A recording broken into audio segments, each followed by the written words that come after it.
امر بالمعروف اور نہی عن المنکر کے لیے ایک بندہ جب باہر نکلتا ہے، گلی میں جا کر کسی ساتھی کو سمجھاتا ہے بھئی آپ نماز کے لیے آ جائے، آپ مسجد میں آ جائے، آپ روزہ رکھیں، آپ پر اگر حج فرض ہے تو حج کی تیاری کریں، اگر زکوٰۃ ہے تو زکوٰۃ ادا کریں۔ یہ بندہ جو سمجھا رہا ہے، اس کی زبان سے جو الفاظ نکل رہے ہیں، جو کلمات یہ ادا کر رہا ہے، یہ معمولی الفاظ نہیں ہے، یہ معمولی کلمات نہیں ہے، بلکہ قرآن یہ کہتا ہے کہ جس وقت یہ بندہ دوسرے کو دعوت دے رہا ہوتا ہے اور اپنی زبان سے کلمات ادا کر رہا ہوتا ہے، اس وقت اس پوری کائنات میں جتنے لوگ اپنی زبانوں سے جتنے کلمات بھی ادا کر رہے ہوتے ہیں، ان سب سے اس کے کلمات اور اس کے الفاظ افضل ہے اور اعلیٰ ہے۔ یہ میں اپنی طرف سے نہیں کہتا، اس کے کلمات اور اس کے الفاظ اللہ کے ہاں تمام الفاظ سے محبوب ترین الفاظ ہیں۔ اللہ محبت فرماتے ہیں،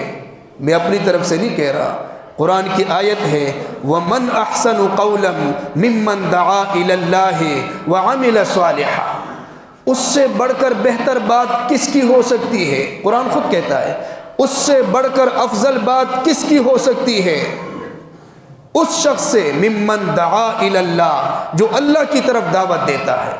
جو لوگوں کو اللہ کی طرف بلاتا ہے۔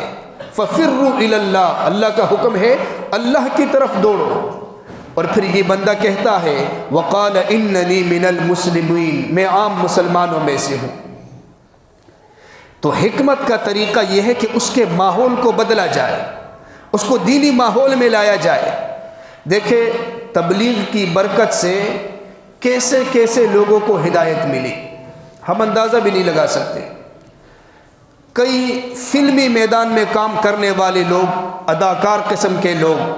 جن کی زندگی زناؤں کے اندر ڈوبی ہوئی تھی، بے حیائی کے اندر ڈوبی ہوئی تھی، فحاشی کے اندر ڈوبی ہوئی تھی، لیکن یہ اللہ کے بندے گئے اس ماحول سے پتہ نہیں کس طرح اس کو نکالا، حکمت کے ساتھ اس کو دعوت دی۔ اب آپ نے خود دیکھا ہوگا، آپ نے زیادہ دیکھا ہوگا، آپ کو زیادہ پتہ ہوگا